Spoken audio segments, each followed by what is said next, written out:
Keep moving.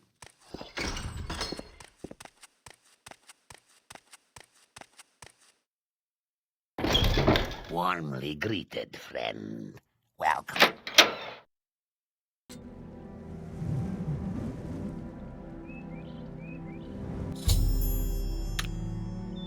The world of the Elder Scrolls is one I had to learn to be interested in. What I mean is that I started with Oblivion and it felt like a fun and engaging but relatively generic fantasy setting. At the time, the only memorable worlds I had really experienced were RuneScape, Heroes of Might and Magic, and MTG, if that counts, and then infinite ones I can't recall. I imagine for some people it stays that way, and I imagine for others it might, at this point, be their archetypal fantasy world. It might be generic by being default. But there's so much packed into the corners of this universe, and it comes together across all the layers that make the world. I want to get into something less theory and lore specific and more into how the Elder Scrolls world is built. It's world building, from techniques to appeal, from physical spaces to implied history to the world we're left to imagine, from its inarguable successes to its questionable decisions. And one of the things that's going to help me do this is a little project called Tamriel Rebuilt and its associates over at Project Cyrodiil and Home of the Nords.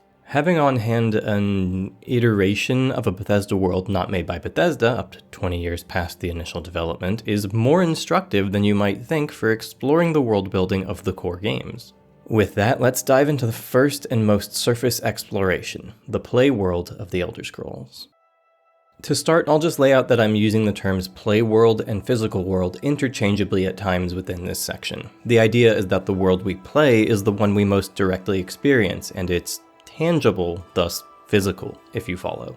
This encompasses what we see in the layer of interaction, a proven world of sorts, the most literal one. And speaking of literal, the world of Elder Scrolls games is, as we all know, on some level scaled down for the sake of the game, on a few levels. It is not, in terms of size, a literal space. For one thing, if it took 16 actual hours to walk from one city to the next, that would be, well, I can't call it not fun because it very well could be, but it would be a different kind of game. For another though, the world would be obviously too much for just one game in that instance. Everything is scaled so it's playable and simultaneously literal and representational. We understand that Whiterun is the trade capital of Skyrim while it houses a grand total of 70 named NPCs, and that's fine. As a Bethesda game, they have a very particular design ethos that makes it hard to imply spaces. The double edge of their immersive quality is the inability to frequently imply a space. Or, to put it another way, there are not individual spaces that imply a larger whole, but there is a universal implication of some manner of scaling. You understand innately that the population of the country of Skyrim in 4th Era 201 is more than the 2,000-ish people we can count in the game. The Civil War is more than 200 people fighting over like 10 forts. So it is that a studio known for making worlds that feel immense does so by making worlds that are small. What do I mean by implied spaces? In a previous video on Inscription, I talked about the term parallaxing and how games are made with certain illusions that imply depth. Another trick opposite this is a sort of cardboard cutout. The implication is breadth, one of scope. Think of a game you've played, perhaps a CRPG, or especially likely with an MMO, where there were tons of doors on houses that were not interactable. The player accepts in those instances that not every building can be real, can have space within it. The parallax implies depth behind a window, giving a space a false interior, while the cutout lets us shorthand that the place has some kind of scale.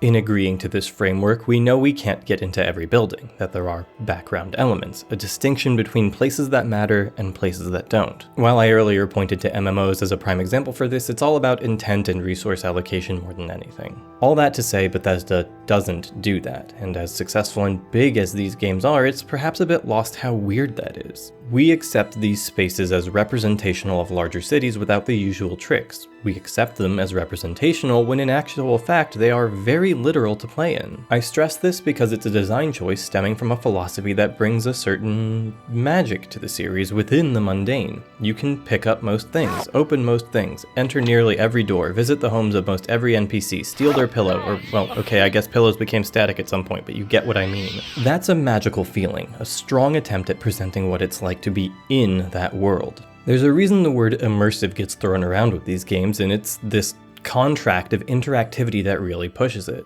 Having the world be interactable, the house is accessible, the interior is modeled, all of that comes before realistic scale, and for the better, I'd say.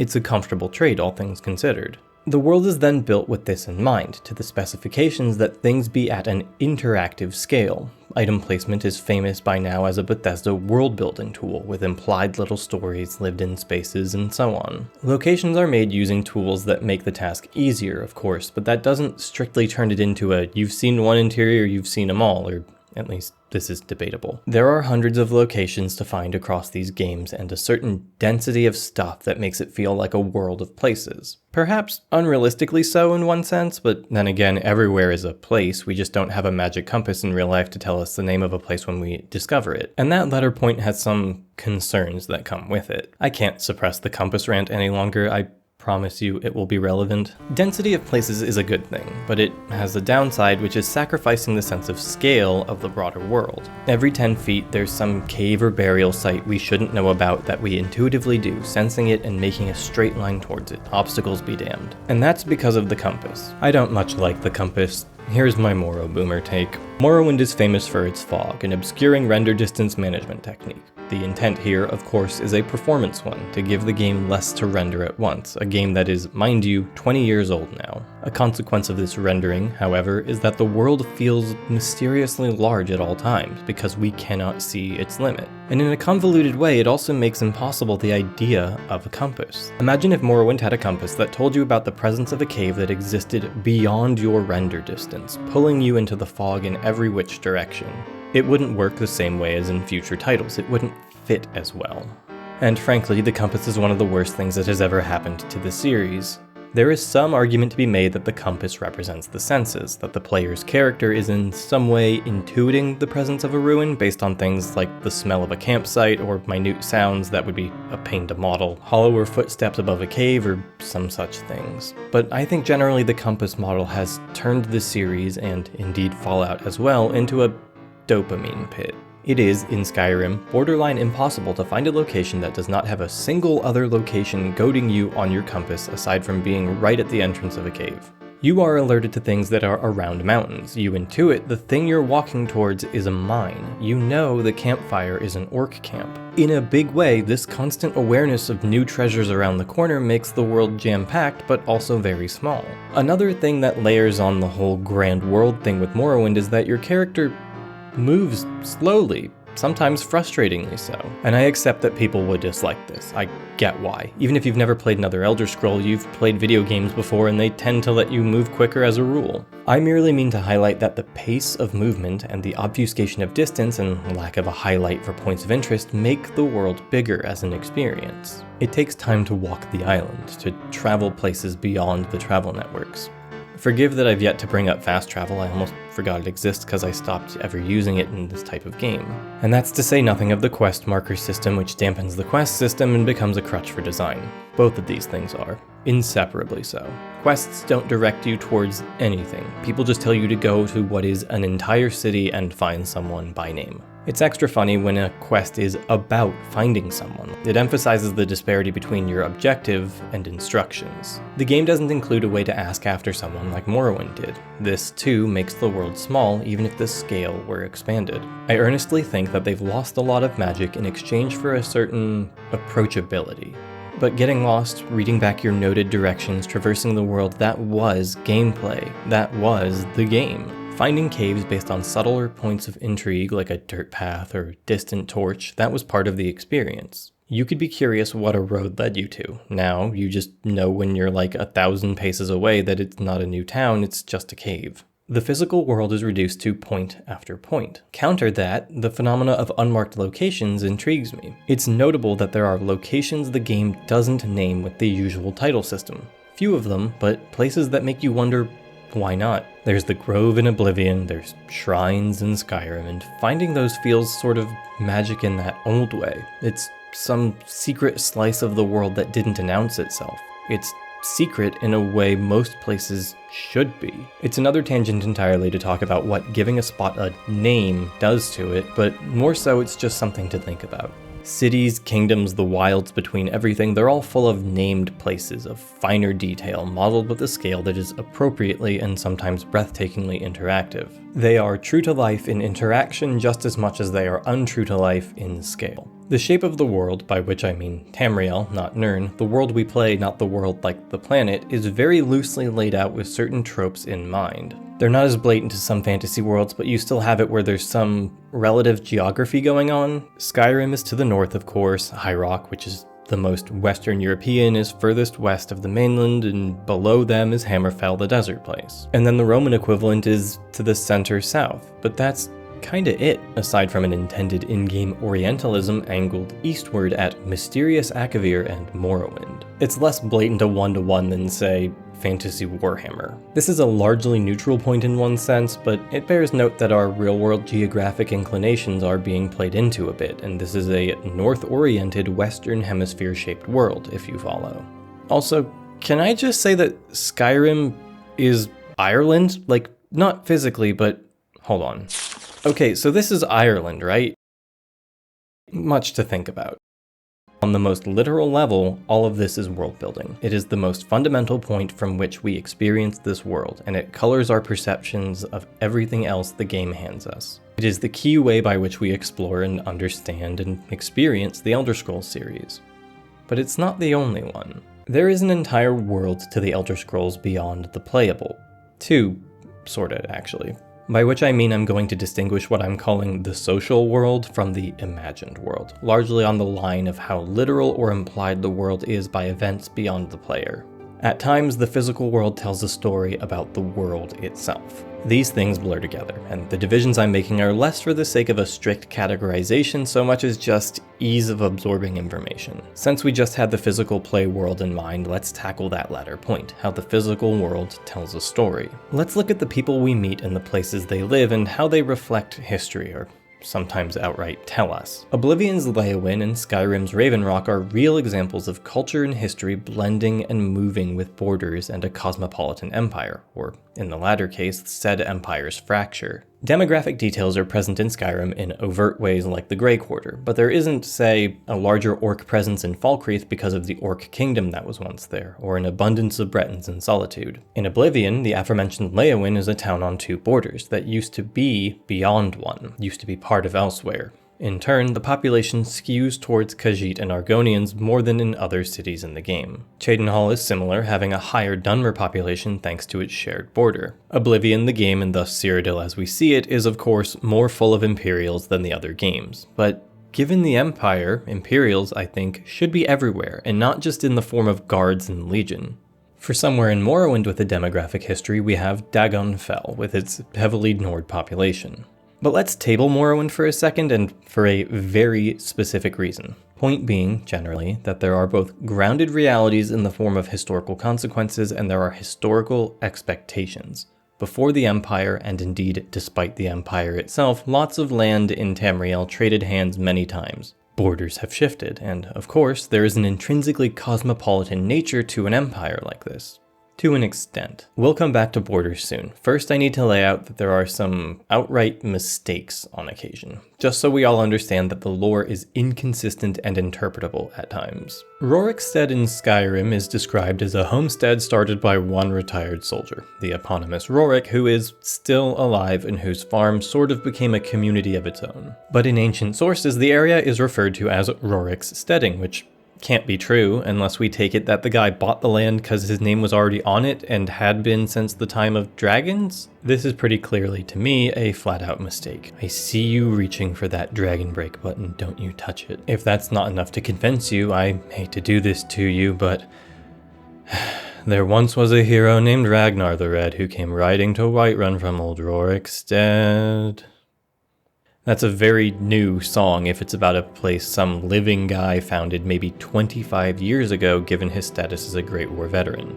But on that note of discontinuity, these games often complexify and change between entries. History and society evolve with later entries. Retconning is common. Sovngarde is a fascinating case of this, where in Morrowind it's implied that historically many Nords thought of Sovngarde as a physical, tangible place to be sought. more like a promised land than a Valhalla/heaven. There's a quest about convincing a cursed immortal Nord that it's an otherworld, a place you go when you die, not a place you can walk to. But also, his timeline is further messed up in that he claims to only be 300 years old and to be one of the original 500 companions, and simultaneously this breaks the timeline of no historical events very badly, while also sort of implying that Sovngarde's nature as a realm was only really popularized among Nords after Morrowind? Which is an odd idea to say the least. And speaking of chronology, the chronological distance between Daggerfall and Oblivion is shorter than the distance from Morrowind's launch to now. The events of the first 4 games all start within the lifetime of one emperor. Skyrim, however, has the 200-year jump. I've found some people miss that part in either direction and think the games are all more spaced out, or that Skyrim is a lot closer to the others than it is. Given that's the only drastic leap we have, and given the very limited map overlaps, we get to see the world change with our own eyes only once with Solstheim. That's why I differentiate this section from the play world. The chronological distance between the opening of Vardenfell settlement and the beginning of the game Morrowind, which is almost entirely contained to said island, is about 13 years. Let's wrap this back into that historical demography stuff. Morrowind, or more properly Vardenfell, has a concrete explanation for why it's only about 50% Dunmer. Super short history lesson. The island was once the domain of House Dagoth and the Dwemer, but then the Battle of Red Mountain happened and both those parties were, removed. After that, the island fell under temple stewardship and settlement was restricted. Even past the armistice, when Morrowind joined the Empire, this was still the case until as little as 13 years before Morrowind the game starts. Most of the cities on the island were those limited settlements. The point being that much of the settlement of Vardenfell by the Dunmer and others happened after 400 years of being part of the Empire, so there's ample excuse for the presence of foreigners. The settlement restrictions and the destruction of former inhabitants means that the Dunmer barely had a head start. Morrowind had been part of the Empire for generations by the time said settlement began. This land grab idea isn't emphasized too deeply within the game's plot, but it's a big deal for understanding the shape of the world we play in. All this to note that Bethesda does think about these things and uses them to tell the story. The proximity of one region and thus one race to another is represented demographically. On that note, I think it's interesting how we define the regions and races as somewhat inseparable. Fantasy worlds sometimes fall into the pit of tying culture expressly to race, particularly for the non-human races. Race, culture, and nations blur together, resulting in the default being borderline ethno-states. Think about the Elf realm, the Dwarven kingdom, and so on. Of course, they're not ethno-states in the way we think of them, but there's a certain archetypal purity in the mix, even if it's not like capital P purity. The Elder Scrolls, while it avoids this, does code races to distinct kingdoms and regions. The playable races that exist in-game each have their homelands, particular map presences coded to them. The effect is we think of provinces as the Nord place, the Redguard place, the Dark Elf place, and that's only accurate in so much as there is a majority demographic in those spaces. But those spaces themselves have changed shape over the millennia of that world's history. But when we get into the minutiae, taking things case by case, we can see that it's a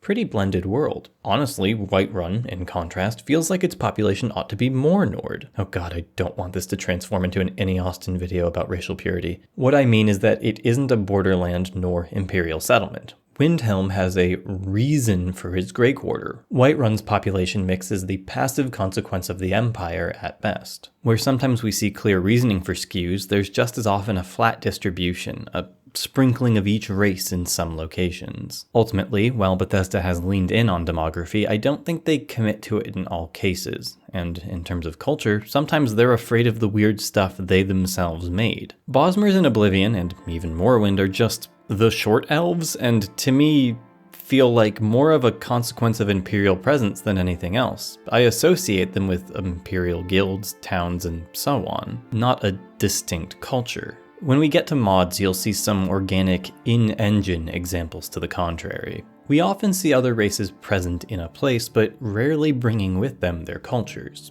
They're assimilated, for lack of a better term. To be transparent, I recognize this is partly a consequence of not wanting to make a full set of clothing variants for each race to show that some people keep their culture. Consider that sentence foreshadowing. It's borderline a wonder that we got Alakir outfits in Skyrim at all and they didn't just slap generic mercenary appropriate armor onto the warriors looking for Sadia. Little things like giving the Khajiit caravans unique goods would go a long way. Morrowind having distinct clothes for the Ashlanders does a lot and shows they get the idea. And again, Raven Rock becomes Dunmerry. They do understand that cultures aren't monolithic nor bound to borders, and that borders themselves change in this world that defines itself with kingdoms and empires and the wars that forge them. The fascinating thing about the Empire of Tamriel is that it's implied to be fragile quite often, sometimes by accident as per the absence of a single functional fort in Oblivion. Granted, the Empire is very much broken by the plot of that game, but the forts were like that before we got there. The Empire itself, in the persistence of ethnic provinces, clearly plays a soft hand. Black Marsh is a bit of a different story in terms of colonization, but that partly comes down to how actively hostile the landscape is to the non-Argonian races. Imperialization and cultural hegemony aren't big questions for the games, but they are mentioned. As we'll get to, books in the series allow for individual perspectives, and one of those books, The Eastern Provinces Impartially Considered, is an assessment of the impact of the Empire in Argonia and Morrowind. It's a fairly rare book and not a high value or skill one, so you've maybe never picked it up, but it discusses the complicity of the Empire in slavery via the armistice with Morrowind. It's picking apart the downstream effect of Imperial presence, which is instilling a hypothetical gradual reform for slavery instead of the direct shock of Argonian invasion and liberation, both of which being events that happen later in the timeline. Point of clarity, when I said imperialization, I meant the process of exporting the culture of the Cyrodiils, and that's a fun irony. They have settlements in Morrowind, sure, and the game talks about the constraints of the treaty, yeah, but even in Skyrim, we don't see a tremendous pressure to remove cultural elements. Sure, Vardenfell has a duke, but he's a Dunmer. Sure, Ebonheart exists and Vivec has a foreign quarter, but very clearly the local culture is still dominant. For Skyrim, even in Solitude, they still call the lords Jarls. Hell, the biggest instance of cultural repression we see is one being forced by an outside element in the Thalmor with the Talos worship ban. The Empire has a religion, but it is not militant in its spread, nor in producing a unified doctrine for the whole Empire. In Skyrim, Talos is called Talos, not Tiber Septim, you know? See also the whole Monomyth book, which I've already heavily referenced in the LoreCon video. Some of this is likely down to the setting of a benevolent empire. The games don't want you to hate their central authority, so the central authority hardly flexes its muscle and tends to, at most, exist in stories about the potential for collapse and war every time they shift their allegiance around. Offhand discussions mention the legions pulling away to deal with the Oblivion crisis in the Heartlands and the consequences of that. There's a mixed bitterness about the legions, a contempt for their presence in the moment, and a hindsight cursing of the loss of security when they move. Pulling back a legion just to deal with dispute elsewhere could reignite a whole war. That's always the case. The Empire's ugly sides are small. There's clearly a prioritizing of the Heartland, sure, and laws around the ebony trade, and yeah, but the Empire law represents the end of slavery, represents an end to racial prejudices, a cessation of ethnic conflicts. Think about that. The Roman Empire stand-in of the setting is the anti-slavery force of Morrowind's narrative. The options in Skyrim are either an empire that might not have the practical strength to make good on those aforementioned promises versus an ethno-nationalist with credible accusations of, attempting to cleanse the Reach who presently rules over Windhelm, city of racism, city of sorrow. I dare say that the Empire are so benevolent that they're the good guys, partially because the game doesn't intend to comment on the nature of Empire itself, while presenting us with an unambiguously evil empire in the Thalmor. Like, point of clarity, the Empire of Tamriel might have been forged via a bunch of big wars, but they've never, as a matter of program, instituted pogroms or tried to perform hyper-eugenics on an entire race by manipulating the moon. The point here is that the big and blunt Bethesda world presents us with tons of details in theory, but in practice tends to put focus elsewhere, or in the case of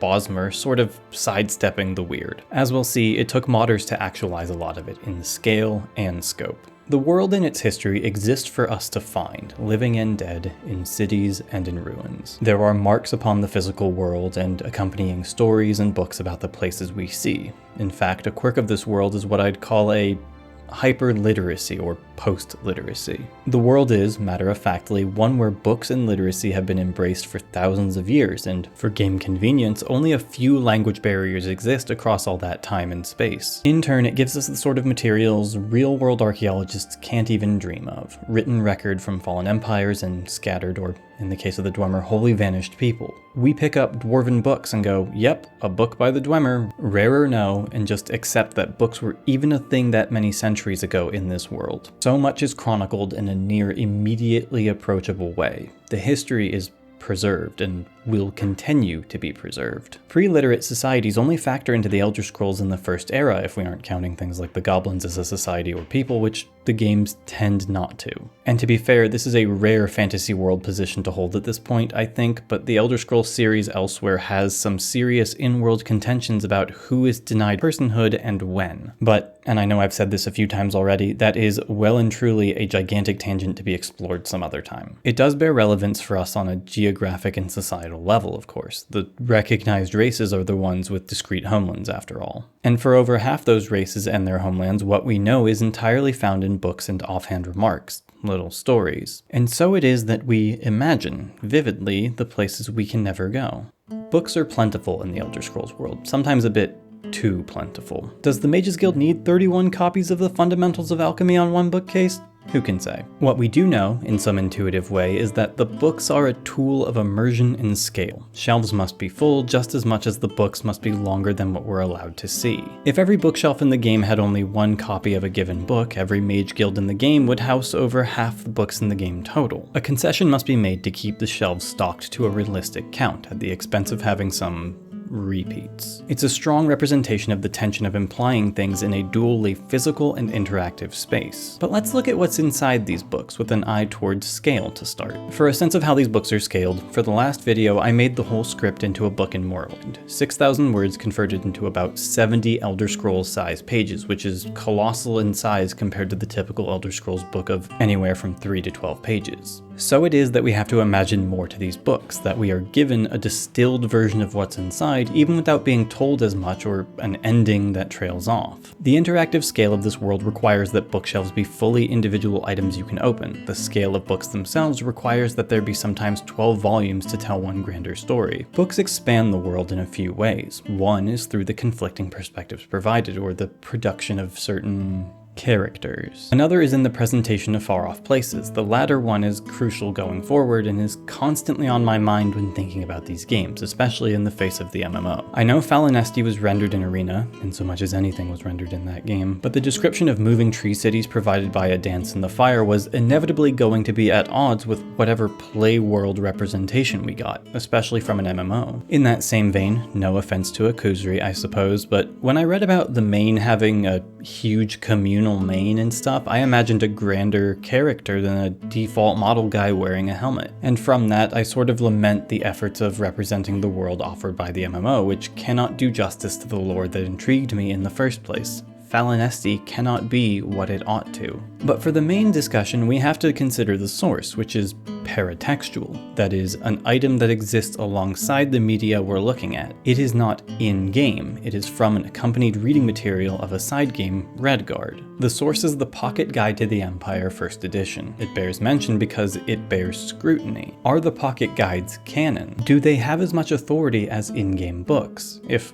a game contradicts them, is that a retcon or merely an establishment of actual canon? Because, well, what I'm trying to say about ESO's description is sort of what people said about Oblivion, a canon and core game. If you're familiar with the discussion, it's a tired one, Tropical Cyrodiil, the grandest retcon, to which lore had to adapt. But what's the source of this original imagining? Why, it's the same pocket guide. Thanks for asking. Truly, this one item has had an outstretched impact on lore debates and on the collective imagination, and with good reason. Read it once and imagine having done so before the existence of Oblivion. The concept of a Romano-Ming empire with jungle rice plantations and paper lantern boats and legions, a cultural fusion that would be relatively unique for fantasy settings, it's all quite compelling. Side note, the closest thing I can think of to this sort of blend in our real world is the Greco-Buddhist statues of Bactria, and that's hardly close, but it's genuinely interesting to see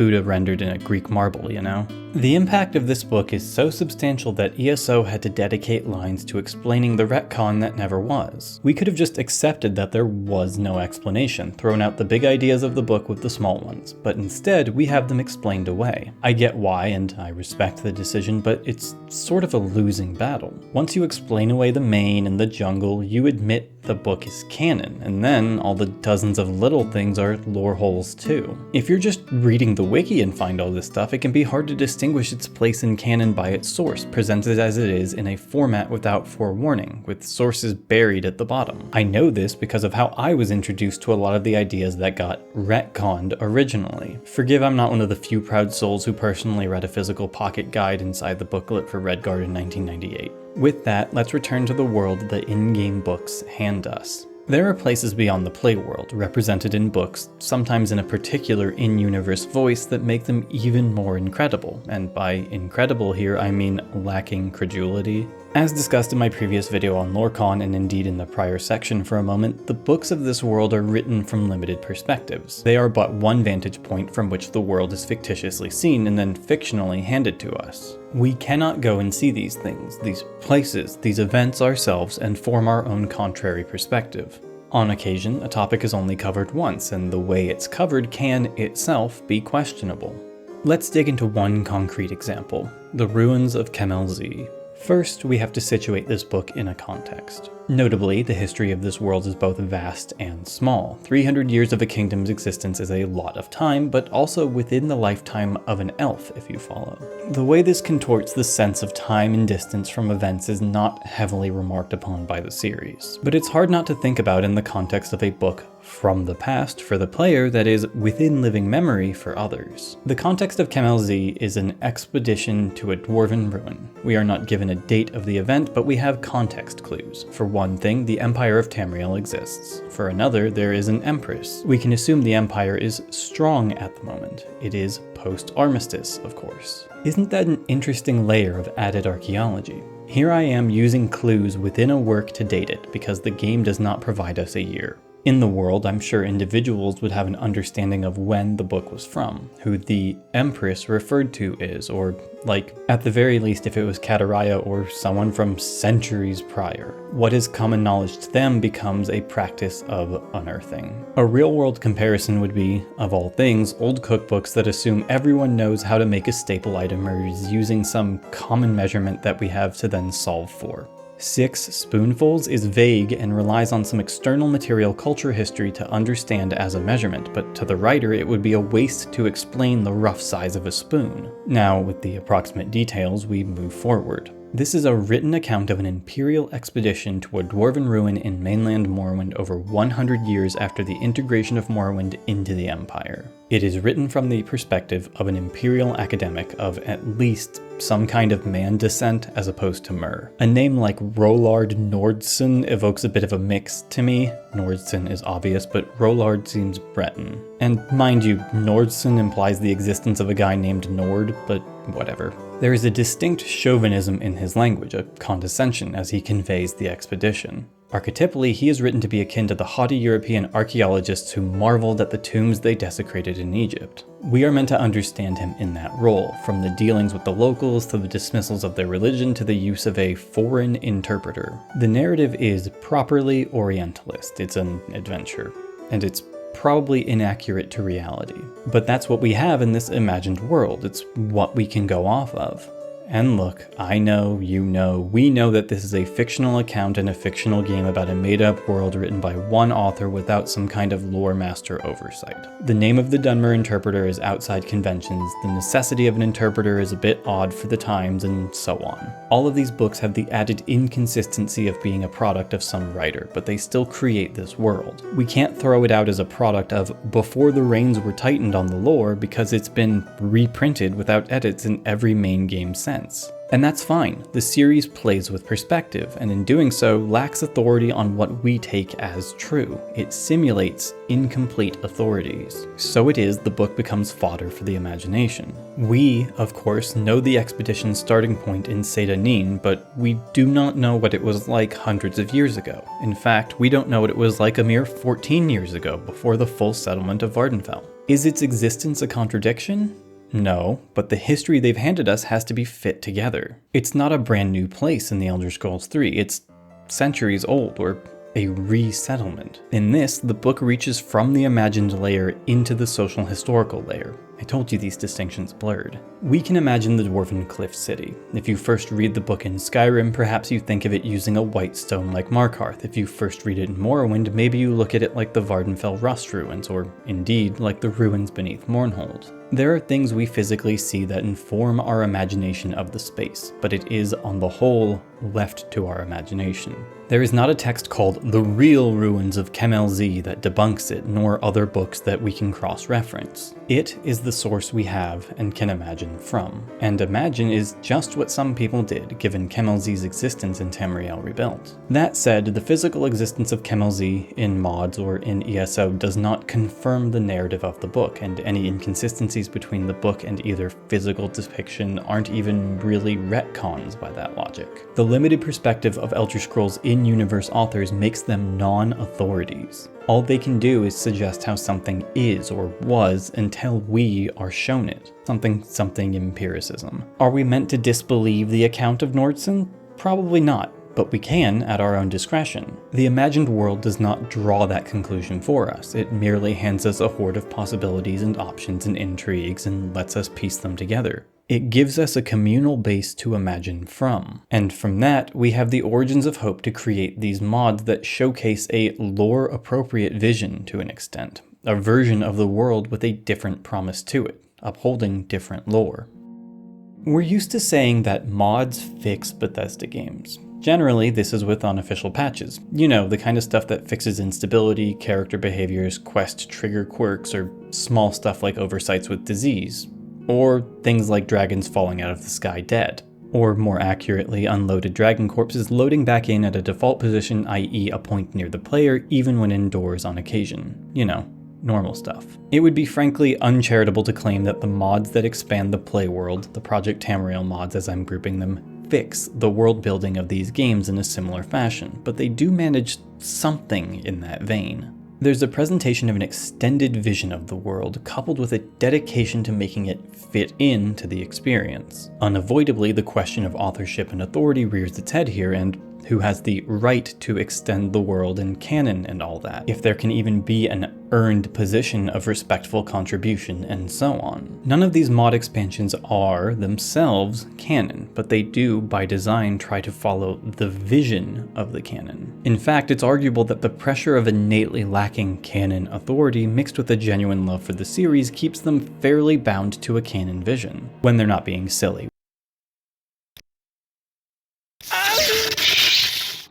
Which is honestly fine and in the spirit, given Morrowind had the main quest necessary Ashlander burial grounds with a bunch of Pokemon names. So fun is allowed. My broader point being that these aren't just thinly veiled writing exercises or asset reuse, they're entire constructed spaces adapted into new worlds. And they're inspired by the imagined world, intent on making real the imagined world. Thus, the intent of the mods, rather than perfection, can be understood as adaptations. These mods are expressly anti-canon while also clearly being an adaptation of the world of the Elder Scrolls, meant to blend in with a tone set in Morrowind. And so it is that Tamriel Rebuilt shows us a world the canon never has, and Home of the Nords shows us Skyrim 200 years in the past, but on a different scale than before. Who's to say what Skyrim's western border was like during the end of the Third Era, but we know what Anvil looked like around that time. Cyrodiil has a different struggle. Hints of the old exist within the new, in the form of references. Quillweave lives in Anvil in the mod, and the Benaris Manor is still abandoned and haunted. Addressing the social and historical world, the mods are clearly interested in the movement of people, of borders, and the internal nature of the Empire. These mods manage to go further than the canon games in showing minority cultures within a space, people carrying their bespoke goods and clothes and armors from their homelands, and so on. They do this because they're afforded the room to shine at this. Anvil's Bosmer population makes a lot of sense. It's right on the border. It feels less like every city has a smattering of each population merely because it's a fantasy world, and more because of the history of the land. The shared item pool between the mods makes a certain consistency of presentation while also providing assets that more universally represent a culture beyond its borders. You'll find a Red Garden anvil wearing the clothes that the Red Garden Dragonstar wears. You'll find trading companies selling regional wares. The mod locations show the blurriness of people and places that haven't vanished from the living world. Dragonstar shows the consequence of a border war. Anvil has a substantial Bosmer population and a reason for being cosmopolitan as a trading hub. The mod locations use the presence of a people to tell a story. They took the Grey Quarter and said, yeah, but what if we really got into this idea? And they looked at the centuries of shifting borders and said, what if this had a tangible impact, the way that the one-time Akaviri invasion apparently did for Imperial culture itself? Project Cyrodiil bothers to show us the Bosmer culture in a less imperialified form. We see their culture in glimpses. We are reminded that the Green Pact, their core cultural tenet if I had to name one, would make them distinct. They're culturally carnivores and can't harm plants, but they're also archers, so oops, turns out every Bosmer in Oblivion is non-practicing, haha. It's a culture that ends up being harder to model than it's worth in some abstract equation. It's one thing to imagine there are many Imperial Bosmer, but it's another to have literally no Green Pact rep in the series. Bethesda's mainline games are fundamentally afraid to spend resources on these little things, and I get that, get why, but it is a shame. They can't tap and render their own lore as quickly as they can write it. Ostensibly, these mods are a second round of choosing from the vast lore pool. They get to, with a fresh take, look at all the books and stories and apocrypha of the Elder Scrolls universe and say,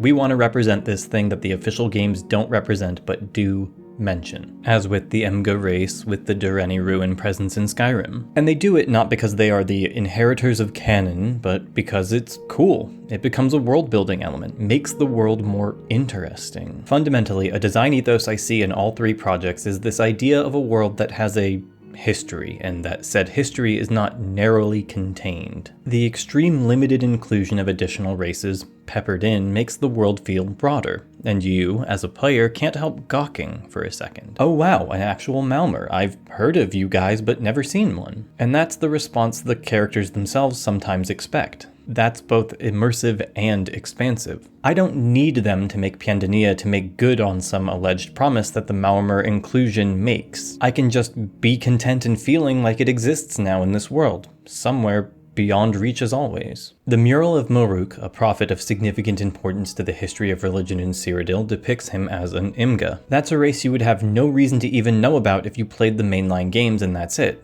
The Imga are to gorillas what Khajiit are to cats. That exists in this world. They're canon, and it's part of the canon we've never seen utilized. They're mentioned at times in books, with Moruk being, to my knowledge, the only named one in canon. They're part of the imagined world that's hard not to imagine would leak into the world we see. Also, I know I've sort of ignored ESO as a rule, but as an aside, ESO literally has an "oh, they all left during this time" excuse for why they're not in-game. I'd say that sort of adds to my point about the fidelity an MMO can provide when put up against imagination, against the imagined world. Honestly, the only time I really felt the magic of a broader world implied by a small inclusion within a mainline game was the Pale Past quest in Oblivion and its Akaviri invasion details. Seeing the blades use katanas isn't the same, and even then, the quest didn't actually use a bespoke serpent race Taishi model. It just talked about them and had a default ghost guy. The aforementioned Alakir warriors in Skyrim attempt this, but again, don't go very far. And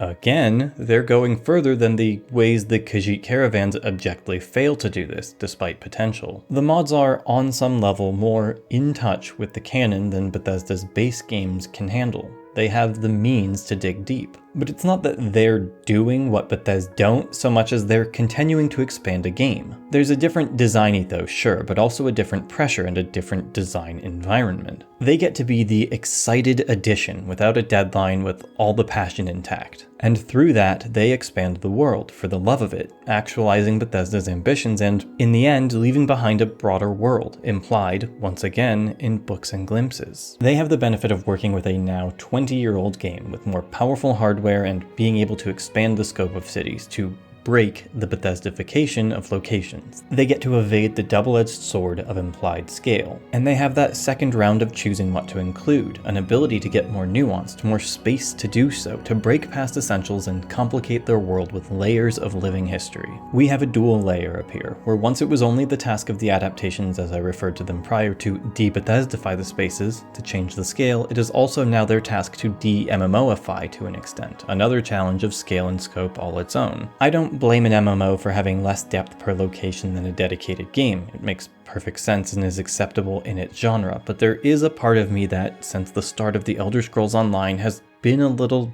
sad that the first experience we've had with places in this world I've always imagined has to be in this weak form. That is, of course, subjective, but MMOs fundamentally require a sort of parallax that Elder Scrolls mainline games avoid with their interactive scope. As I just mentioned, the mods have 20 years of tech behind them at this point. What they make using Morrowind's tools is quite literally beyond the capability of the base game at launch. A game that needed to limit render distance with fog is not the kind of game that could load all of Old Ebonheart at once. This, in turn, also has an impact on design, usually for the better, as with the dense lived-in spaces of Anvil. I can't say that the other side is for the worse exactly, but you'll find yourself, sometimes, in a fishing town on the inner sea coast and just sort of recognizing that it has twice the shacks that a base game equivalent would. Compare Narmok to Darvanis. And yeah, one could argue it's lore appropriate because of the time-sent settlement thing, but if that was the case, I'd expect cheap wooden structures to be something the Dunmers simply do not have on the mainland. I know poor people exist in this world, obviously, but like, a town that has been around for potentially 400 plus years would probably have upgraded, so to speak, past shack-style wooden structures. That's a tangent though, but I do think about it a lot, and I'd file it under the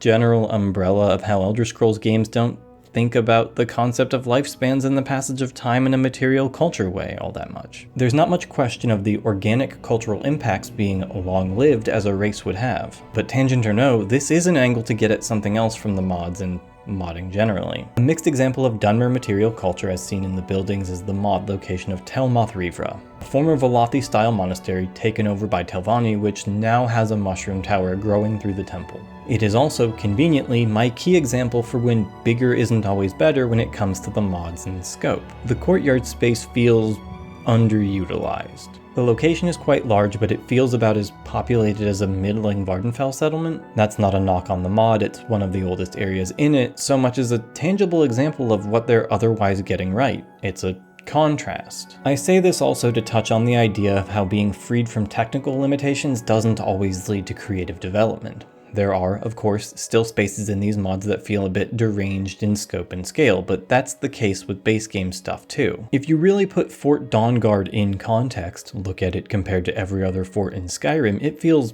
massive, and for little reason. Modding is fundamentally indulgent in that way. It is, what if we could add this cool thing? And often it takes knowing when to have restraint in order to get something that melds with the world while also feeling remarkable. That's a whole different discussion from when mods are poorly tuned and someone's cool weapon they made has like double the damage of a Daedric weapon, or their Catgirl OC has native textures set to 10K and your frame rate drops to 7 FPS whenever they're on screen because it's 2016 and your PC is trying to render the 10K glory of the glistening skin of a Catgirl the internet recommended to you as a quality follower outside the College of Winterhold, and you can't figure out why you're nearly crashing every 10 seconds until you go to the page for the mod and find out the 2K textures are the optional file because the Catgirl is a modder's darling little OC baby and deserves a higher resolution than the sun.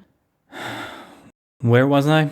And with that, we can wind away from the world-expanding Morrowind mods to something else. For a bit of a pivot, there's another set of mods that depict the world of the Elder Scrolls, but not in the same way. In fact, it's not even a mod for a Bethesda game. Much as I probably could, I won't go into this too deep, but the Elder Kings mods for Crusader Kings 2 and 3 are one hell of an example of a constructed world, and absolutely what I would call an adaptation. At their core, they take the world of the Elder Scrolls and turn it from adventure to historical strategy. This is an adaptation on the level of literal perspective, but also in that they are built to adhere to what we know of the world and expand beyond it. For clarity, Crusader Kings is a game that depicts, as the name partly implies, the history of the medieval old world of human Earth, a setting familiar to many. In doing so, the gameplay perspective is dynastic and centers individual characters who lead countries. Said leaders are, to the extent that we have records, historical. There are not enough records to cover the whole of Western Europe's dynastic rulership, let alone half the Western Hemisphere. There are, thus, a lot of blanks that were filled in, if you follow. Much the same to the Elder Kings, but rather than with an eye towards plausible historicity, it is done with an eye towards approximate canon. Secondary to that is the idea of providing interesting gameplay options, but these often arise from the lore anyway, like with the Akaviri remnants in Tamriel. This fantasy world is pre-made, tethered to a canon, providing a history. Contrast this with, say, Anbanar, which does have its own canon, but is also its own setting, entirely malleable to the interests of play and intrigue. It decides its own canon. This is the distinct thing that I love about the Elder Scrolls modding projects. They are working within the world of someone else's design, and when they have a tight and clear vision, it pays off. There are mods I find more cohesive and less moddy than Creation Club editions that have been main gamed via the Anniversary Collection. I know that's subjective, but there is, to me, a quality control, a consistency control that goes on with the Project Tamriel mods that is not a priority for Bethesda, even though they are the authority. Bethesda gave us Ruins of Kemelz and reprints it every game, and it wasn't even consistent with the world it came with. Tamriel Rebuilt built Kemelz for us, adhering to a vision that was informed by a canon that didn't care about adhering. Isn't that fun? I want to quickly clarify here that I don't see Bethesda as having failed to adequately present its own world or anything. By design, Bethesda and the people who work there, from the names you know to the names you don't, have all worked to create this thing that is so big and potent as a world that I've thought about its world building for years. Let's exit on an odd note. Mods, of course, aren't the only way to construct more of this world. There's personal stories, headcanons, the narratives we construct through play. Indulging in creation through play is a very intended purpose of these games. And even still, beyond that are things like fan art and fiction and even poetry. It's a small thing, but I once wrote an in-universe poem, which I'm going to cringingly share here. I wrote it because of an Elder Kings writing contest, actually. An ode to starlight. Look to the stars at Ada exit wounds, a glimpse into creation left by unfeathered arrows. Left for us, we who descend from descent, Elnafey inheritors, to bask. May we, born of those unborn, receive starlight, dripping blood, piercing arrows. O sign of legacy, sweet, soft, shattered sky. Does it click for you? Sound like the right voice? If so, why? If not, why not? What voice should an in-world Altmer poem have? What voice has been given to an imagined culture? Based on what? These are all thoughts, all questions to be considered when expanding this world, be it the mods and mod teams doing it, individuals, or Bethesda themselves. And that's what I'm going to close on, that set of questions, broadened out. Questions that always loom over creation. Does this communicate the world? Does it take the tone you want? Does it impart the right genre feel? Does this feel in line with what's already there? What is already there? How has it been handed to people before? These are questions that have to be asked and asked again, both in imagining a world and in giving that world to other people. And they exist at every layer of Bethesda's world building.